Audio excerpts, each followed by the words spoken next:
Hey there, community. Welcome to Black Hat 2024. We're hanging out with Worldwide Technology and Kate Kuehn. You are the Global Head of Advocacy for Worldwide Technology. I am, last time I checked. Okay, so what do you do? What does that mean? So my role with Worldwide has really four kind of pillars. The first one is looking at the market and really understanding what's happening from a risk executive assistant perspective. What can we do to make sure that we're staying ahead of the concerns they're going to have, and we're addressing the needs the risk community has. The second thing I do is I work extensively from a government perspective at looking at what policies are coming, what should we be thinking about, what's happening from a regulatory perspective, and making sure our company, again, is on the forefront of where we need to be to help our customers. Third part of my job is really innovation, looking and working with partners like F5 to ensure that we're continuing to partner and be creative in how we approach things like digital risk, the convergence of regular technology, cyber and AI coming out, and also to think about what can we do to innovate together and really create next generation partnerships. Fourth part of my job is working with boards, so advising boards, board of directors, and C-suites that maybe not risk executives, how cyber and AI impact them from the business perspective. Okay, yeah, so you don't have anything to do ever? No, never. All right, so one of the things I wanted to ask you around regulation was on the Supreme Court ruling on Chevron.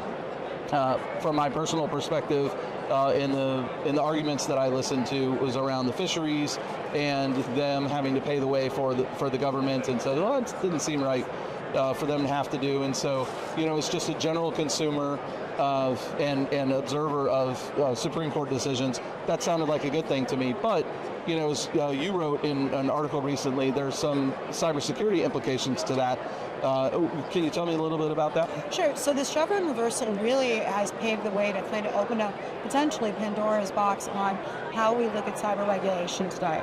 It's given the ability for not only the three-letter agencies that were used to being kind of the last stop as far as regulatory from cyber to now be challenged from a court perspective. So the concern about this is if you think about the SEC rule changes in the past year, now the new set of rules that's in open call right now from the FTC, that's kind of all out the window if that's not where the buck stops and now we want the courts. The reality, though, is that we have a lot of pressure now. If you think about the executive order from AI perspective, the software supply chain EO, even the cybersecurity EOs for the last couple of years, we are looking to simplify regulation. We've gone to a point where we've almost overstood from an agency perspective. So thinking about how do we simplify, how do we create common baseline?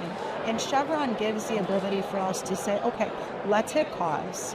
Let's put the final say with the courts probably should be to some degree, and let's agree with how we should be approaching cyber from a baseline perspective instead of having alphabet soup across the states and how does that connect as far as what companies should be looking.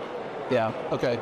And so for things like our utilities, our power, our gas lines, our water supply, where does the risk and compliance from a regulatory policy, where does that sit today, and what are the potential challenges for that on the regulatory front?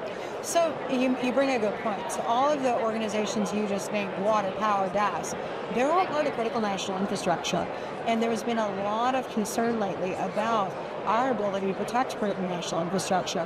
One of the stats that I talk about a lot is that 80% of all organizations that are deemed critical national infrastructure really sit in small and medium business, of course, non-medium entities. They don't have the cyber skill set. They usually have 1-2 people.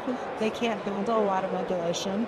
And it's a question of how do we help them become more secure from a cyber baseline perspective and not get bogged down with lots and lots and lots of regulation from multiple different entities. So the ones you mentioned, most of them have some type of authority. There's the water authority, there's the port authority, and there's electric nerve, things like that. What we need to be thinking about is how do we simplify so that we can't just have 12 eggs in one basket. We should have MFA, we should have some type of cyber education program, we should have X, we should have Y. That's ubiquitous regardless of what the industry is. And then what are the special things that should be done? So right now, most everyone's governed by authorities, a little bit by SEC, depending on their size. We name it, those are really what we look like. So the question is that we have to have agreement from multiple groups, whether it's public, private, to ensure we have a single best sentence moving forward. Yeah. Okay, so from the regulatory side, that's one side.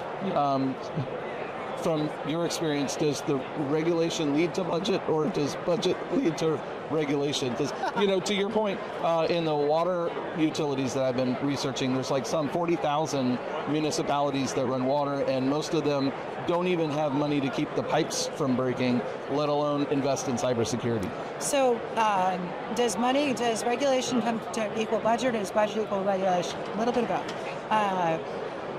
I think budget comes from the, and the reality is that budget should come from education. What I mean by that is you could spend every dollar an organization makes or hopes to make on cyber. That's just motion books. The reality is we have to think about the business risk. Why are organizations needing to be protected? What are the actual causes right now that are causing us to think about what we should accomplish? So think about nation state, think about hacktivism, those kinds of concepts. We have to get smarter and understand what the influx points are. Education leads to budget decisions. If you know your risk lives, you know what's protected. On the other side, we end up with a spray and pray where we give a ton of budget, and you're going to go protect against everything, and you don't know it's the right thing. That's what causes frustration and then mistrust by executive teams on actually protecting for the right things. Education first. Understand your risks. Understand your business objectives. Understand who's interested. And then you make smart decisions right where to spend. Okay. All right. Well, I think we could sit here and go ad nauseum on regulation front. We'd love to talk about. We'd love to talk about AI at some point. We'll save that for another conversation. One of my favorite subjects. I love it. And in fact, I've heard John, I think, was sharing with me that somebody had commented on LinkedIn that your panel yesterday was one of their most informative panels that they've ever heard on AI. Oh, thank you very much. And I actually went back to school at MIT to write methodology on that. Oh, okay.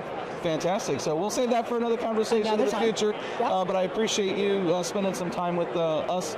And community, we'll see you out there in the next one. Awesome. Thank you, guys.